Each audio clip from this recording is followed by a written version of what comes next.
Hello students, welcome to AJ Akshara Academy YouTube channel.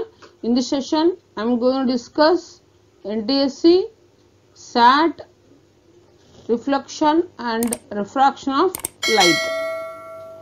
One short revision. If you like this video, please subscribe to our channel. Please share your valuable comments in the comment section. Okay, let us go to the today's session. First one.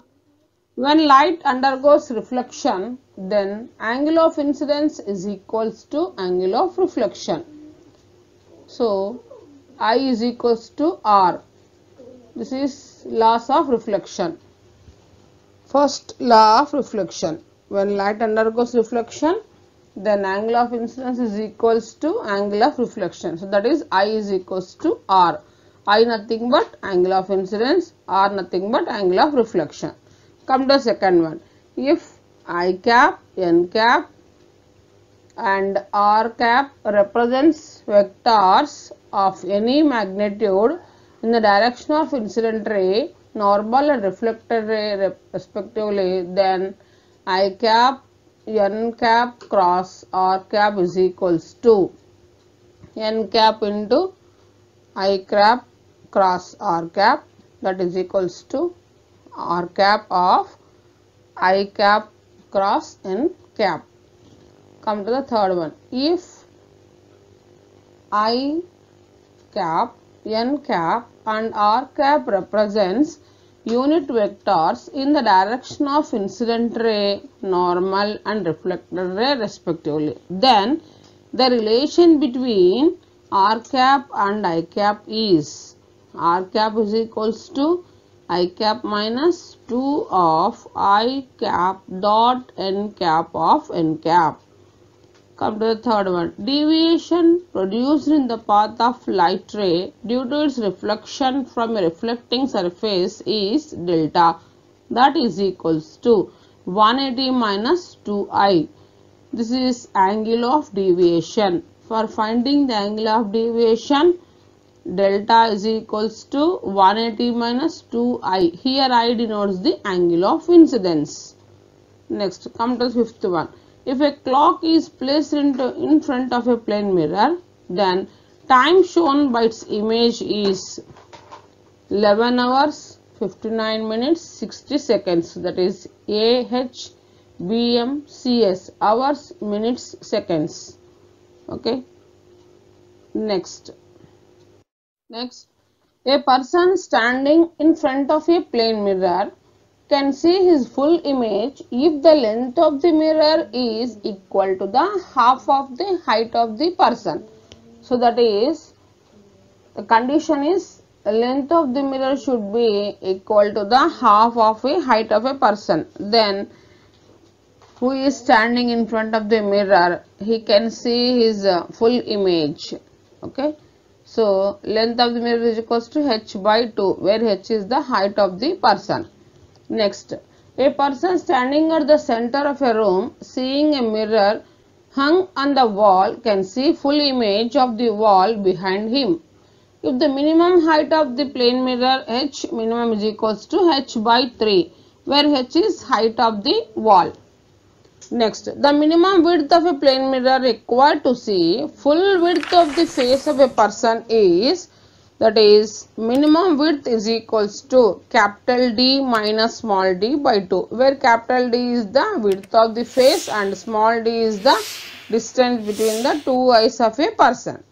Next, total deviation produced by the two inclined plane is delta is equals to 180 minus 2 theta, where theta is the angle between the two plane mirrors. Okay. Next, number of images formed by two inclined plane mirrors is n is equals to 360 by theta minus 1 for all positions, when 360 by theta is an even integer. Suppose when 360 by theta is odd integer, then n is equals to 360 by theta for asymmetric position or of the bisector, and n is equals to 360 by theta minus 1 for symmetric position or on the bisector. Next, 11th one. Velocity of image formed by a plane mirror is V m bar is equals to Vi plus V naught by 2, where Vm is the velocity of the plane mirror, Vi denotes the velocity of image, and V naught denotes the velocity of object. M plane mirror, I image, O object. So velocity of image formed by a plane mirror is Vm is equals to Vi bar plus V naught bar by 2, where Vm denotes the velocity of plane mirror, Vi denotes the velocity of image, and V naught denotes the velocity of object. Okay, next. Relation between radius of curvature and focal length of spherical mirror is R is equals to 2f, where R is the radius of curvature of the mirror and f is the focal length of the mirror. Next, if u, v and f represents object distance, image distance and focal length of a plane mirror, then 1 by u plus 1 by v is equals to 1 by f is called mirror formula. So mirror formula is 1 by u plus 1 by v is equals to 1 by f, where u denotes the object distance, v is image distance, f is the focal length of a plane mirror. Next, lateral magnification produced by a plane mirror m is equals to height of the image by height of the object, or plus or minus v by u. Magnification is positive for virtual image and is negative for a real image. So next, linear magnification produced by a plane mirror ml is equals to minus m square, where m is equals to plus or minus v by u. Okay, next. Aerial magnification produced by a plane mirror, that is MA is equals to area of image by area of object, that is equals to minus m square, where m is the lateral magnification. Next, velocity of image perpendicular to the principal axis of spherical mirror is Vi is equals to minus m V naught, where m is the lateral magnification. Next, velocity of image parallel to the principal axis of a spherical mirror is Vi is equals to minus m square V naught, when it is perpendicular to the principal axis of spherical mirror, minus m V naught, when it is parallel to the principal axis of a spherical mirror, minus m square V naught, where m is the lateral magnification. Next, Snell's law in refraction of light is mu is equals to sin I by sin r, where I is the angle of incidence and r is the angle of refraction. Sin of angle of incidence by sin of angle of refraction is mu. Next, absolute refractive index of a medium mu is equals to velocity of light in vacuum or air by velocity of light in any medium, that is mu is equals to c by v, that is in terms of lambda air by lambda medium. Okay, next. Relative refractive index of second medium with respect to the first medium is mu r is equals to, that is relative refractive index, that is equals to velocity of light in first medium by velocity of light in second medium, that is v1 by v2 or lambda 1 by lambda 2. Next, vector form of Snell's law is mu1 I bar cross n cap, that is equals to mu2 into r cap into n cap. Next, apparent depth when object is denser medium and observer in rarer medium is apparent depth is equals to real depth by mu. Come to the second one. Object in red medium and observer in denser medium, that is apparent depth is equals to mu into real depth. Okay. Next, lateral shift produced in the path of light ray after its refraction from a thin glass plate of thickness t and refractive index mu is x is equals to t by cos r sin of I minus R, where I is the angle of incidence and R is the angle of refraction. Next, the normal shift produced by a thin glass plate of thickness T and refractive index mu is S is equals to T of 1 minus 1 by mu. Next, optical path reference delta x is equals to mu minus 1 of T, where T is the thickness of glass plate and mu is the refractive index of glass plate. Next, relation between refractive index of denser medium and its critical angle is mu is equals to 1 by sin theta c, where theta c is the critical angle of light in denser medium. Next, if u, v and r represents distance of object image and radius of curvature of a spherical surface, then mu 2 by v minus mu 1 by u, that is equals to mu 2 minus mu 1 by r.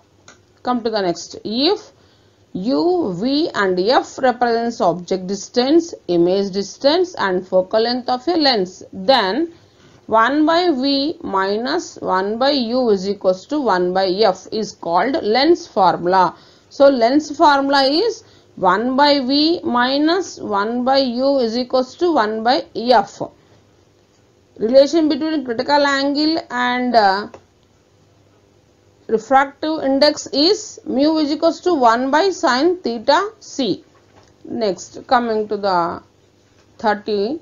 Lens maker formula, that is 1 by f is equals to mu 2 mu 1 minus 1 of 1 by r1 minus 1 by r2, or 1 by f is equals to n minus 1 of 1 by r1 minus 1 by r2.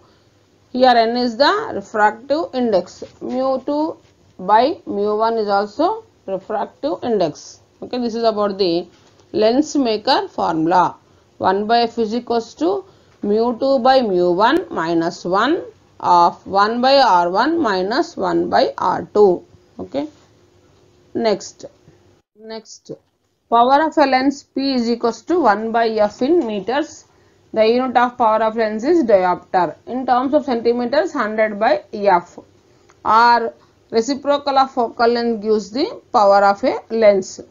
Next, when two lenses are kept in contact together, then the focal length of combination of lenses, that is 1 by f is equals to 1 by f1 plus 1 by f2, where f1, f2 are focal length of individual lenses. Next, when two lenses are separated by distance d, then focal length of the combination of lenses 1 by f is equals to 1 by f1 plus 1 by f2 minus d by f1, f2. Next, when a parallel beam of light incident on combination of lenses separated by certain distance emerges as parallel beam of light, then the distance between two lenses is given by d is equals to f1 plus f2 for two convex lens and d is equals to f1 minus f2 for convex and concave lenses. Okay.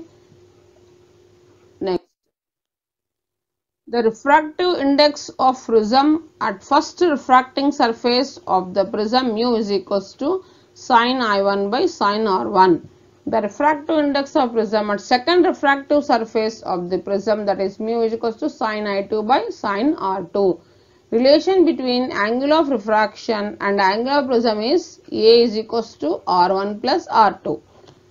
Next, relation between angle of deviation, angle of incidence, angle of emergence and angle of prism is D is equals to I1 plus I2 minus A. Here D denotes the angle of deviation, I1 angle of incidence and I2 angle of emergence and A represents the angle of prism. Next, refractive index of the prism in minimum deviation position of the prism is mu is equals to sin A plus D by 2 by sin A by 2, where D is the angle of minimum deviation. A light ray undergoes total internal reflection in a prism if A is greater than or equal to 2 theta c or mu is greater than cosec A by 2. Okay. Thanks for watching this video.